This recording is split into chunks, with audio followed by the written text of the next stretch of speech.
They have given up everything. They have no desire at all. They are not moving also. So what do? They await the command of infinite being. Yes, you do whatever you like now. Entirely. The command of infinity. They are awaiting. If you want us to live, continue this, yes, we'll do. If you want us to go and depart, yes, we'll do. Everything is there at the behest of the infinite.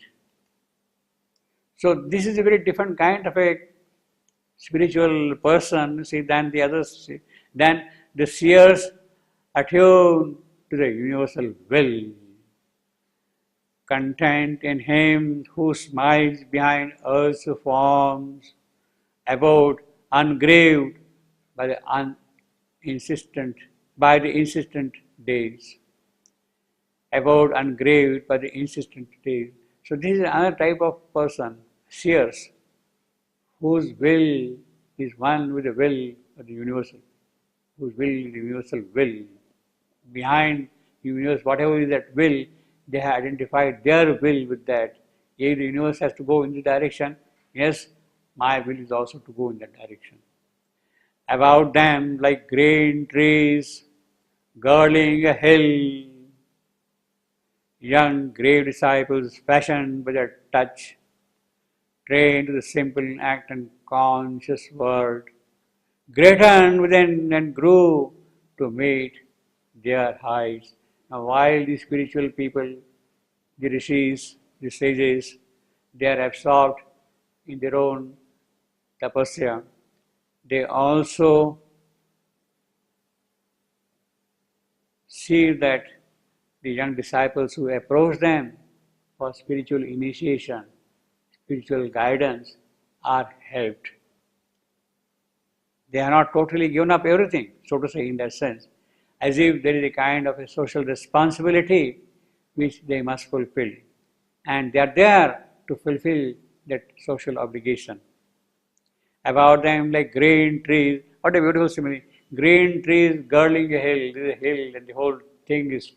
So there is the rishi, the hill, and around him, a large number of disciples are there, shishya. They are there to get knowledge, spiritual knowledge from the realized soul. For wandering seekers on the eternal path, brought to this quiet found the spirit's thirst, and spent the treasure of a silent hour, bathed in the purity of the mind gaze, that uninsistent rule them from its peace, and by its influence found the ways of calm. That is how the rishis, the disciples grow also there. Now, see, they are living in the lonely forest, in the company of nature, all these people. Yet there are also young people who have that urge, who have that thirst for spiritual knowledge. And giving up everything else, they do approach the disciples, these rishis, and they are helped constantly in the purposes. Now these are the infants, the young people, the young souls who carry the spiritual progress forward. They are the ones who will take things forward, make things move forward. The infants, the monarchy of the world, these are the young souls. Monarchy of the world, they are the kings. They are the ones who are going to rule the future. The heroic leaders of a coming time, they are going to rule the future. King children, nurtured in the spacious air, like lions, gamboling in sky and sun. So the whole place is full of lions, and the cubs are there around, and they're gambling. In the same manner, the rishi is there, and around him, a host of disciples. Received half consciously the God-like stamp. They have already received a stamp on their souls, you see. Now, actually, the old ashramas of the Vedic time, they were really very rich, very affluent in every sense, in the material and of course the spiritual also. See, for instance, in the Ramayana, when Rama goes from place to place in the forest, he visits different ashramas. He lives there for a few months like that on the way, and he stays there for a few months, few weeks from place to place like that. On one occasion, on his way rather, he comes to the ashrama of Rishi Agastya, and Rishi Agastya is there.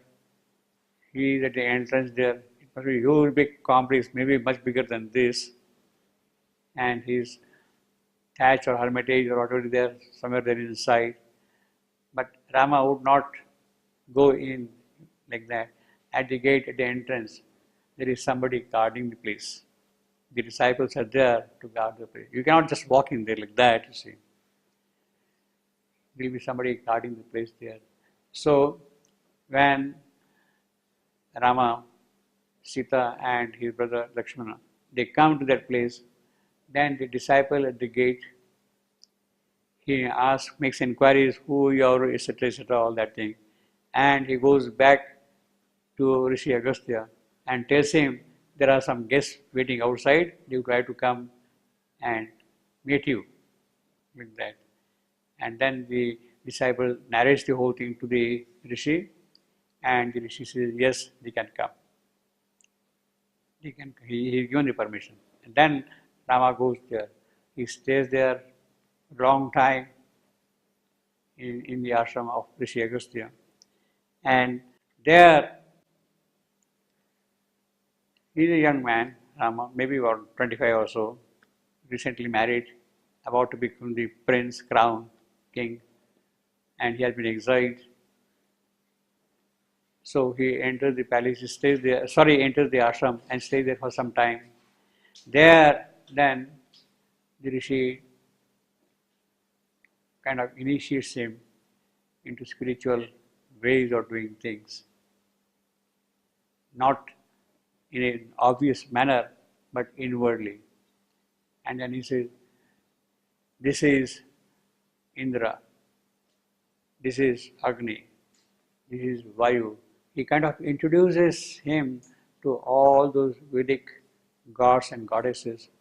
Here is the temple for Agni, here is the temple for Indra. He introduced them, he kind of showed them all those gods and goddesses there. He has a rapport, connection with them immediately there. And then, after his stay, it is time for him to go to the other place now. He has stayed there for some time. Then,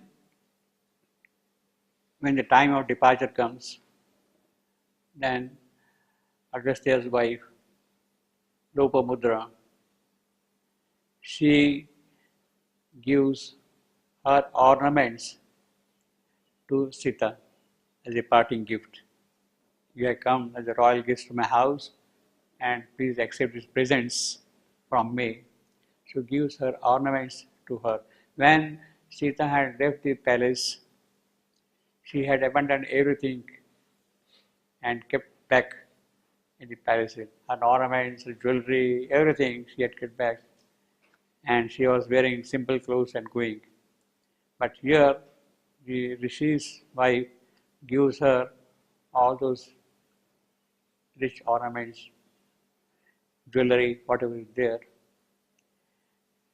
And of course she accepts it. So you can see that the Rishi's ashram was a real very big place with all these things. There are disciples, there are people who are taking care of the whole property or land or whatever. The management system itself must have been something very remarkable, you see, to manage the property, so to say, also. And he had got all the jewelries, everything is there in that place, you see. And yet he is a Rishi. He says, this is Indra, this is Agni, this is Vayu. They are kind of conversing with them, those gods and goddesses, constantly, you see, those people. Yeah. So that is what he gets. This is how the disciples here in the company of these Rishis acquire when they are staying with them. This is knowledge they get immediately from the accomplished souls, for the realized souls, you see.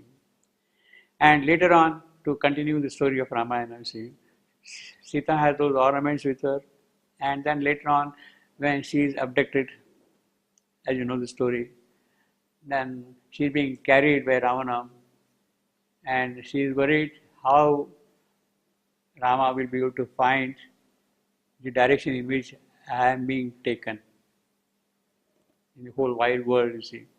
While she is being carried, she drops those ornaments at different places from her body. And by tracking those ornaments on different places, you could perhaps find in what direction she was being taken, you see. So all these things are interlinked. The poetry is also very beautiful. The story is also very well knit, very tight story, you see. Nothing is superfluous, you see. It is not just decoration for the sake of decoration also, you see. Same thing here also. This is what we have here also, you see. The infants of the monarchy of the world, the heroic leaders of a coming time, king children, nurtured in the spacious air like lions gambolling in the sky and sun, received half consciously their godlike stamp. He says half consciously, godlike stamp, formed in the type of the high thought they sang. They learned the white magnificence of mood that makes us comrades of the cosmic urge, no longer chained to the small separate cells, plastic and firm beneath the eternal hand, met nature with a bold and friendly clasp. So they are clasping the nature and served in her the power that shapes her work. The power which works in nature, it is that they are serving the disciples already, you see.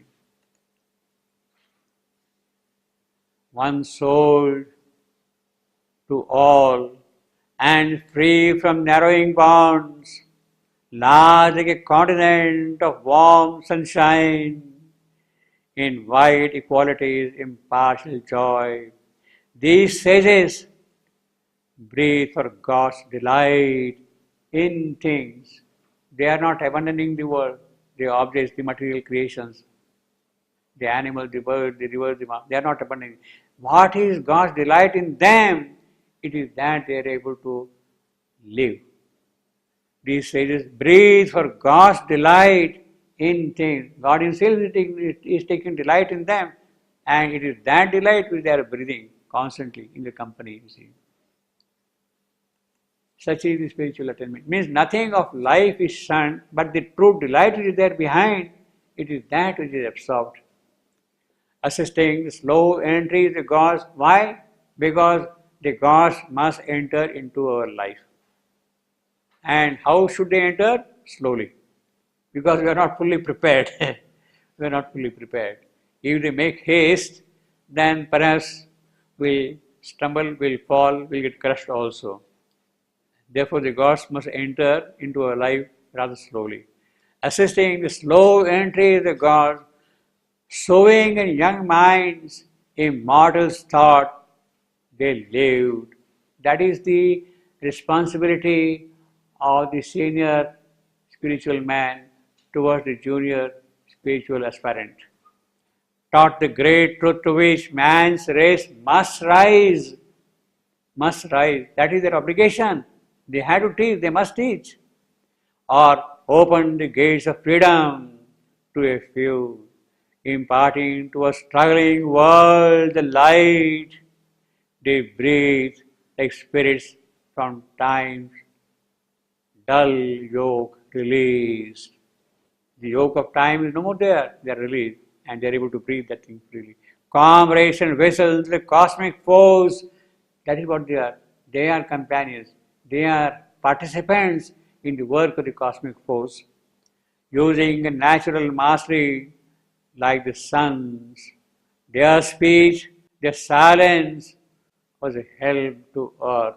Whether they are speaking or whether they are remaining silent, both are help to this creation, to the earth, to this world. a magic happiness flow from their touch. Yes, if the Rishi touches you, you experience magic happiness. Oneness was sovereign in the sylvan peace. The wild beast joined in friendship with its prey. That is the beauty of it. A serpent and a mongoose, they will live together. They are normally enemies, but the spiritual power, the spiritual peace, the spiritual atmosphere is so strong that they would live together. The deer and the tiger, they will sit together in the presence of the Rishi. They will stay together. The deer and the tiger, they will stay together. They will not pounce upon each other because that vital instinct, that vital desire has been conquered by the enormous intensity of peace which is present in surroundings. That vital is totally conquered by the peace itself which is there. It is all pervasive. So you don't see that thing as a prey at all. You see, you don't see that thing as a peace at all. It is a peace, that intense peace which governs their movements. In fact, there is a very beautiful description of this in the Ramayana itself. How in the ashram of Rishi, all these enemies in the normal life, they live together. Because again, the intensity of peace will subdue, will conquer, will remove all the conflicting vital things which are present in us. You see. Yeah, that is the important thing. We don't have that, you see. We don't have that. So we keep on constantly pouncing, you see. Demanding the pound of flesh also, all the while. The wild beast joined in friendship with its prey, pursuing the hatred and the strife to see, no, you have no place now. Strife has no place now. Hatred has no place now. You better stop. The love that flows from one mother's breast, healed with their hearts, the hand and wounded heart and wounded world. That is what that love does, you see. Actually, the affinity is such that they become a part of your life, part of your household. See, it is something like this, which is important to recognize. Why the Indians don't eat cow meat? It is a household animal. He is a member of my house. I live with him, with her, all the while. The animal. How can I kill and eat that?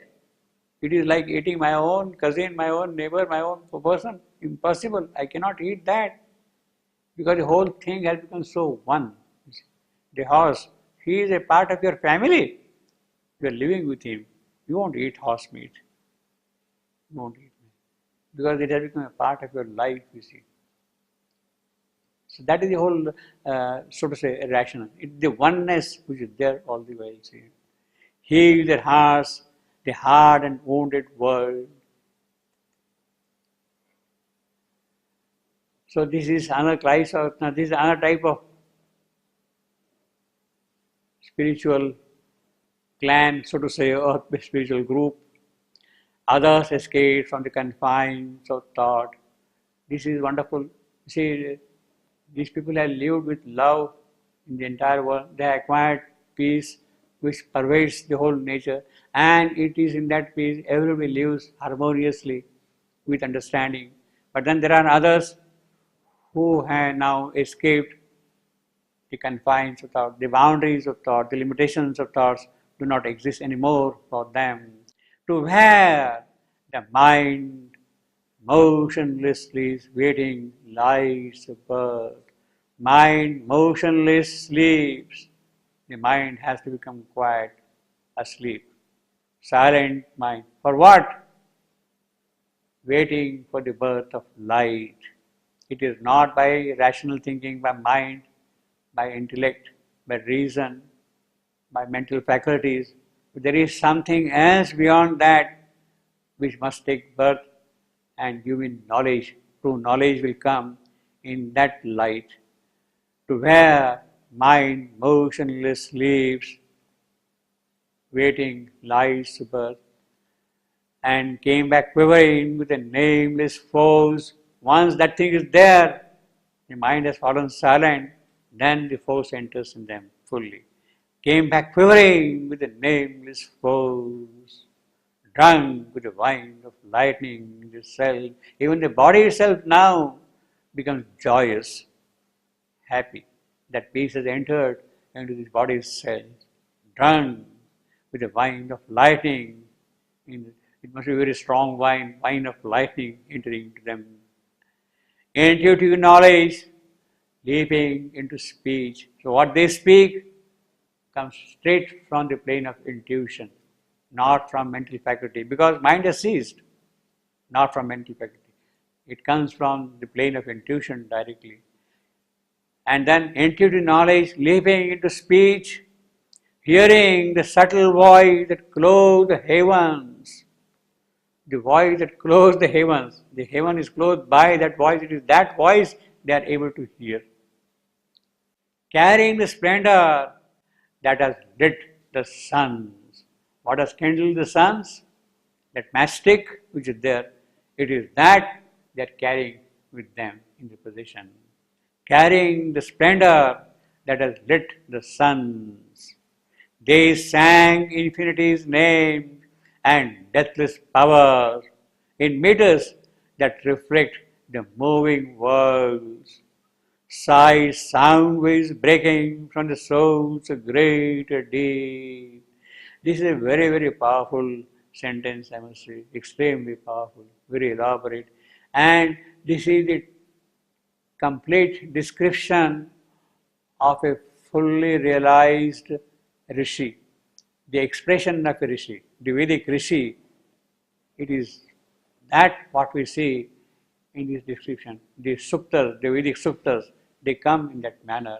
Others escape from the confines of thought, to where mind motionlessly waiting lies burn, and came back quivering with the nameless foes, coming back with the nameless foes, drunk with the wine of lightning in their cells. He talks of physical self, is feeling that power, self. Intuitive knowledge leaping into speed, hearing the subtle voice that clothed the heaven, carrying the splendor that has lit the sun.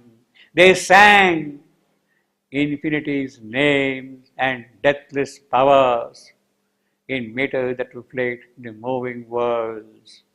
Sights, sound waves breaking from the soul's great deeps.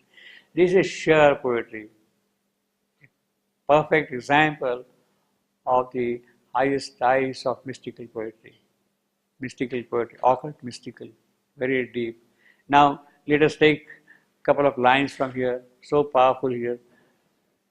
The second line is to where mind motionlessly is waiting lies birth, where mind motionlessly is waiting lies birth.